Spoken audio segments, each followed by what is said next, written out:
everybody, and welcome to another episode of the Godel Pod. I'm back hosting again Laura Ainscough from the Service Delivery Division, and today I'm back at the FE fundinfo offices again in London.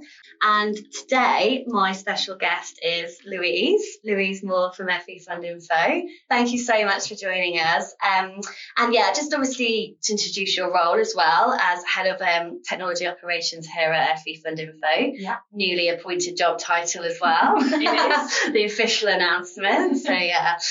But I suppose it'd just be great to just like introduce yourself to our listeners and probably a little bit about your role as well. Sure, I'd love to. So I am Louise, as Laura said, working as head of technology operations for FE fundinfo, and I've been in the role actually for not quite a year. Yeah. It'll be a year in June. Feels like it's been a long, in a good way. Yeah. So I have been with the company for 4 years. So yes. Yeah. It was an internal move, and I essentially came to work for Paul, the Chief Technology Officer, to help him bring together two really core functions. Yeah. So we were amalgamating product and technology under his leadership, Yeah. And he needed someone that could help him bring together the right level of structure, governance at the management level, but also making sure that we had teams interacting properly, we were monitoring and tracking the right level of KPIs. Yeah. And that's essentially what I've been working on for the last 9 months. And enjoying it as well. Yeah, loving it. It's been great. Yeah. And I think really I was very excited to have you on this podcast today, because I don't think we've ever had someone on with your role as well, which is just so important to every business and bringing divisions together and everything. Yeah. And what I suppose I'd really love to dive deeper in is how, the metrics, KPI, how you know what good looks like, when you feel like there is that success. So I don't know where we start here, I suppose, is with the KPIs and success metrics. How do you Well, we started really in kind of Q4 of last year when we were thinking about the budget process and what our product roadmap could look like. And the beauty of having the product and technology teams under one leadership, that those discussions, the inception of those ideas literally happened together. Yeah. So already we had product and technology in complete lockstep around what was feasibly possible to roll out, how long, what resource requirements would we need. So all of those discussions happened together at the beginning, which was brilliant. And we were able to agree on essentially the product roadmap for the whole of 2024. We then took that roadmap, we socialised it with our commercial teams to make sure that we were focusing our attention in the right areas. Are we going to be building things that our clients actually want? Yes. So we made sure that we got the right level of socialisation there. So even those discussions, just having those three teams involved in those discussions was a brilliant stepping stone. And then since then, we've just made sure that we've got the right meetings in place and the right cadence tracking to ensure that we are actually hitting the relevant software delivery milestones when we said we would. Yes. And so we have a product roadmap with an associated sort of technology backlog. Yes. And we just make sure that they're in lockstep. And that was the beginning really of our KPI journey. Yeah. Since then, we've moved more into a kind of return on investment type tracking. And we've gone, we wanted to deliver this piece of software. We said it would take X amount of time, but actually how much did it cost us to deliver that business, and how much are we now selling that piece that product feature set for, and is it worth it? Is the ROI there? So you use that data to exactly. And we've built a tool internally that allows us to essentially track the resource allocation across every product software rollout, and that's and we're actually reporting that up to the board level so they can see as well that level of ROI. So it's taken us a while to roll out that process because we're reliant on the relevant technology and product teams feeding in that data to us on a monthly basis, which they've got really good at doing. And I suppose it's sometimes the hardest bit to get people on that journey with you, because I'm sure you come into the role like this is what we're trying to do and you're reporting up to CTO, but how did you get people on the journey with you? I think that's and a lot of clients struggle with that part really. A mixture of carrot and stick. Yes. No bribery there. No bribery. I think what we did was when we brought product and technology together, we had an offsite, a management offsite, where we made sure we were really, really clear on our objectives for the year. we then actually held a town hall with everybody in product and everybody in engineering to play back the results of that offsite. So from the beginning, they were kept informed of, this is what we discussed as a leadership team, this is what we agreed with the priorities for the year, and this is the impact to you as an employee. So we made it quite clear from the beginning that there was going to be a big focus on metrics. So I think that helped. They knew it was coming. Naturally, you have challenges in the process and the timing and the fact that, you know, everyone's juggling their day jobs. But we've got there. I mean, everyone has been really willing, and I've got, you know, a mini team under me, a couple of analysts who are wonderful. And I gave them a badge of Chief Nagging Officer. I love it. I love that title. We need to take that to go. So they were empowered to go out and work with they're allowed teams. To nag people. And everyone's been really receptive to that. So okay. No, and I suppose, I know obviously you probably don't want to you know, blow your own trumpet, but I suppose that's why the importance of your role, where it's not trying to put people against each other, you're there to bring everyone together. And I suppose that's probably key of why it has worked here as well, isn't it? I think so. I mean, we have a bit of a joke even within the leadership team. You know, I think one of my colleagues calls me teacher's pet because it's a little bit my role. It's to hold people to account and make sure that we're getting the data on time. And but they get it, and we just joke about it, but somehow manage to get it done. Yeah, it's cheesy, isn't it, when you say 1 team, 1 goal, but at the end of the day, if it's product engineering, delivery, like, that is the reality. That is bringing it together. You all do want the same thing at the end of the day, but maybe sometimes they don't agree with that, but it's, bringing that together. We agree on the end goal. How we get there, I guess, is up for grabs. And that can be where the, you know, fraction could be sometimes. And then I suppose, obviously, from that success of it, but, you know, I'm sure you're then able to collect that data and then bring in changes to the organisation where, you know, again, that's another, direction really. But how do you implement those changes if you needed to, and how do you go about that to wider business? It's a really well-timed question, actually, because despite bringing product and engineering together, we're actually now in a position whereby the organisation is restructuring, and we are separating out the two product and engineering teams. You know, we've recently brought on board a chief product officer, which is really exciting. So we're going to be separating the teams out again. So the challenge for me and my team is going to be, how do we continue those operational KPI reporting processes across 2 separate functions? Okay. I don't have the answers to those. That's the next challenge. But, you know, I think it's the same as rolling out any change. It's being really clear in what you know. It's being really clear in what you don't know. And being able to document really quite well any process change and the impact that has for individuals. Clarity of change and process is really important. No, and do you obviously use a lot of these changes like with the data that you collect? Is that how you maybe present? Which is very key to, again, bringing people on that journey. I mean, I'm reluctant to change the data capture mechanism because we've rolled that out. It's working. People understand it. Naturally, it's not perfect. But it's a way of working. So I'm reluctant to change the way we capture the data. The type of data metrics that we capture is likely to change just because of the separation of the 2 teams. But I do think the data can definitely have an influence in terms of what you might want to change within the process. Okay. And I suppose, and another thing with FE fundinfo, another layer of it for you as well, is you're based in loads of different locations. We're obviously here today in London, but you know, you're everywhere.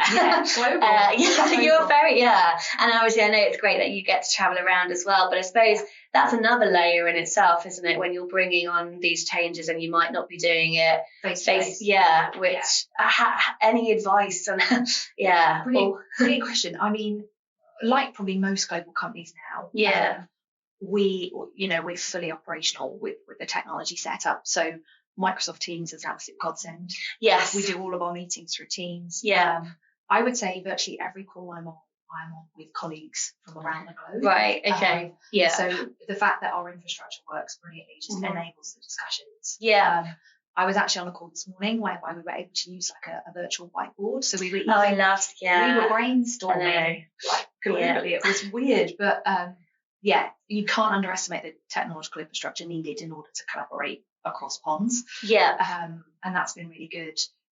Saying that, I think now that the pandemic's lifted, a lot of the senior leadership team are able to travel to a lot of the offices as well, which I think is brilliant. It brings people together, enables you to have town hall and business updates. To do it that way, so I think that's helped as well. And again, it's obviously good for you to get that visibility in different offices and bring them on the journey as well, isn't it? So I'm hoping to get back out to January. Yeah, I know. I really want to come with you. So we can make it work. I don't know how Godel. We can do another podcast there. Maybe in exactly. So and I suppose I'm really interested in is when you feel like there is a need for change. I think sometimes people do it on like a yearly basis, and sometimes I go into companies and they aren't adaptable to change, and they're not doing it enough, or they're doing it too much. From your role, how often do you? Running out change. Or you're analysing what if there needs to be that change. Any advice? All the time. It's really interesting. I think the nature of our business is it's incredibly fast paced. It feels like we're rolling out some level of change somewhere in the business at any one point in time. At the moment, there is multiple change taking place, whether it's organisational restructures and teams changing, whether we're rolling out new feature sets or new products, whether we're changing some of our existing products and maybe migrating clients from the old to the new. That doesn't seem to let up. So I think people get used to working in that kind of constant change environment. The risk, of course, is change fatigue. And how we address that. I'm not sure I've necessarily got an answer on that yet. I just, again, to reiterate my earlier point, I think just being really open and honest about what we know and what's changing. Open communication is probably the key. And allowing a forum for employees to ask questions. And you are in a very fast-paced industry as well, I suppose. So I think when people are joining FE fundinfo, we're honest about that. And it's exciting. It's wonderful from a learning opportunity perspective. I guess you just have to feel quite comfortable in the grey. That ambiguity it doesn't work for all, but it can work for some. I see it as a challenge. And it's staying ahead of the different trends as well, isn't it? Which I suppose links in with my next question. Obviously, in technology, there's always skills, upskilling, and I suppose what do you do at FE maybe to kind of keep ahead of that trend? I know you're working on multiple products at one time, but how do you motivate your engineers and adapt that to think of new ways? There's a couple of things we do here. So we have installed communities of practice across the technology teams in particular. And you can just find developers that are passionate about something, and they'll create a community of practice, and they'll share their findings and their knowledge and everything they do on a weekend. So that works well. It's not something we necessarily track, but we know they happen. But I think what I'm probably more proud of is our annual hackathon event. Fantastic. Which it's brilliant. Even you look excited by that. I love that. Well, last year was, I suppose, because I started the role last year, it was my first year to being exposed from the inside. Before, I always saw hackathon from the outside of technology as an employee, like hearing about the end result.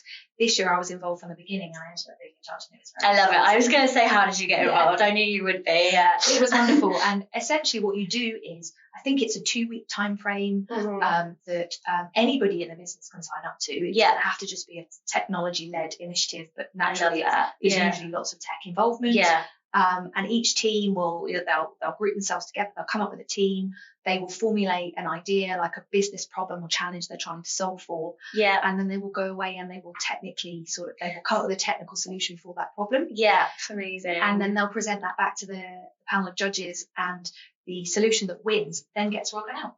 I love that. So there's a proper reward, really, isn't there? There's a real incentive to think outside of the box, to come up with something really quirky. I'm excited for this year's hackathon. I'm wondering what kind of AI. There's going to be so much. There is. I'm hoping I'm going to be able to understand it. And do you think you'll be having a go this year at participating? I think so. I wouldn't mind being in a group. So, I was going to say, I can imagine you giving it a go. I would. And it's great though to hear the success of that, because I know, and probably our listeners will as well, where different companies do try these hackathon events, but I suppose it's how you sell it and how you put it out there to the wider team, isn't it? Because sometimes they are a success like here, but sometimes they can be a bit of a flop as well. Well, it's something else on top of the day job. But I have to say, the uptake participation rate actually increases year on year. Yeah, so that's really, it's probably the competitiveness. What I know what it's like here is people want to like win. And yeah. No, that's great. And I suppose then you learn of what the trends are and the tech, and it's, and best practice is shared. And then you probably can use some of that information and data as well to make these kind of key decisions. Exactly. So yeah, amazing. I suppose, again, on the technology side of it, I suppose it's really great to see a woman in leadership role, which is, fantastic. And I think, recently there are some statistics at the moment where I think it's like 28% of tech leadership roles are women. So it's higher than ours. Yeah, and it's, it's great to obviously keep addressing this as well. And I suppose, when we're not really the majority in this sector, it's quite nice to ask you the question of how did you get in this industry? You're here, what attracted you? And Oh, I don't even know if I've got the right response. I know. The honest answer, really, Well, I mean, I was fortuitous, right, in the sense that I was already working in the organisation. And I think with the combination of bringing product and engineering together, for the CTO, he recognised that there was a need for this role. And then I just happened to be the candidate that got the job, right? So I think from that perspective, it was definitely about a skill set and not a gender requirement. But saying that, it's really nice to be. I'm actually really enjoying being in a team of all men. I've never worked in a team of all men before. Actually. It's different. But I'm enjoying it. It's great to be part of such a knowledgeable team. And I suppose they've obviously probably welcomed you in with a different it's exciting for that. It's a difference as well. And like you say, your CTOs recognise your skills, and it's just probably happened quite naturally. And now you're just in the technology sector, and still shocks me that I'm in technology. I mean, I don't even use Apple Pay, and I have an iPhone 8, and yet I'm but you're here making it. So, and I suppose just for other women maybe in the industry and a leadership role, what advice would you give these women who are maybe wanting to learn and try and get themselves in a similar position? Work their way up. I think I've probably got two pieces of advice. The first one is to say, from the professional side of things, I think get yourself as many mentors as you possibly can. And they don't need to be official mentors, but, whether it's an uncle or a friend, a friend's mum or someone that essentially that's got more experience than you in the professional world. If that's the world you want to go in, it might not be, whatever world you're interested in. And just leverage their experience. I think I found when I look back on my career, there's always been at least one mentor in that current job that I've really looked up to, followed their guidance, used them as a role model. In some instances, learn what not to do. That's important. And the other thing I'd say is, make sure you're surrounded by your cheerleaders. People that are going to lift you up when you're having a really tough day, pat you on the back when you've had a great day.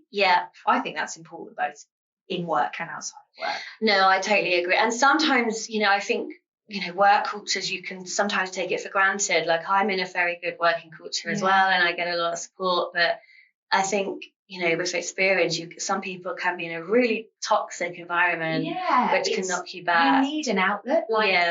I mean, I've always had a work wife and a work husband. I love wherever I've been. And you can call them, just to have a rant or seek their advice, or it's soothing, I think. And I love the word you use, is like cheerleader. Like, it's those people that just, give you that constructive feedback, that motivate you and want to keep making you do better.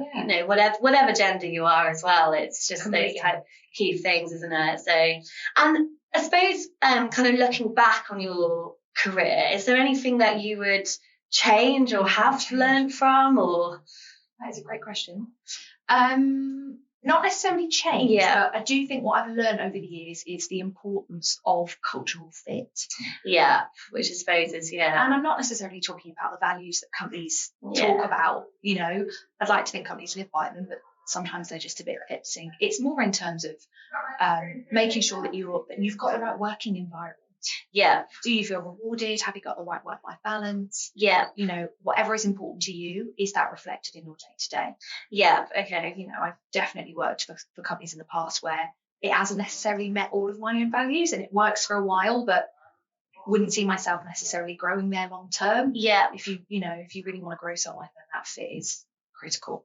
Yeah. Okay. No, that's great. And I think, if you get that wrong fit, then you don't want to keep achieving as well, do you? It's hard to, I think. Yeah. Whereas you're not naturally comfortable. Yeah. Whereas this role, it sounds like you found your niche and it keeps growing and growing with more responsibility after responsibility. Well, we'll see. Come back to me in a year. Yeah, exactly.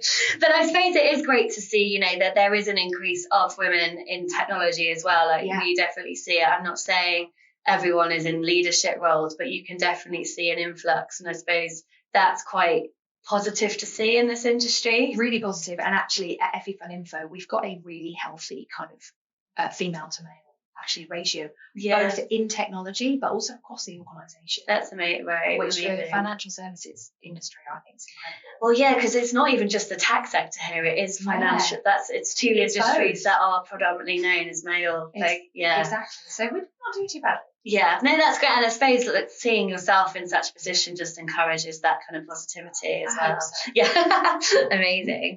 And I know, obviously, we've worked together for I feel like it feels longer in a good way. Yeah, agreed. But obviously, I know you got introduced to our partnership and know what Godel does within FE fundinfo. I suppose it would be great just to hear what you think works well in a partnership like this and how we contribute to your role as well and hopefully make your life a bit easier. Definitely. I mean, for us, obviously, we've worked with you for a while now on 2 really critical projects. Yeah. What I really like about the partnership is how quickly you guys can understand what it is we're trying to do, ramp up the relevant resources in the right team, and just get stuck in. Yeah. The speed of ramp up is great. Yeah. And then, the work that you guys do is brilliant. I think we've got a great partnership, great working relationship with our SDNs, our service delivery managers, and your technology teams. And the flexibility that you offer is incredibly helpful.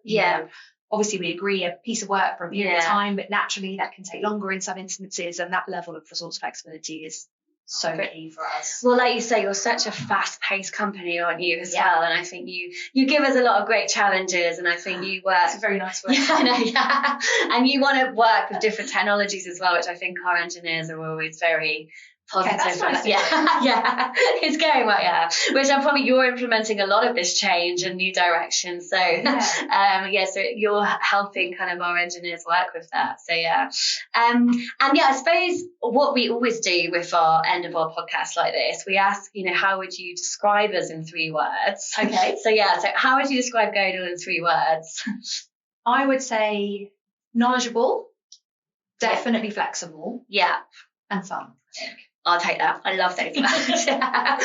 Next time we'll do this podcast, we will have a bottle of wine. Definitely. So, definitely. Well, thank you so much for coming on the podcast today. I hope you've enjoyed the first video podcast of yours. Ever. Exactly. So I'm sure people will see you more on these now. But no, thank you so much for your time, Louise. Thank you. Thank you for having me, Laura. It's been great.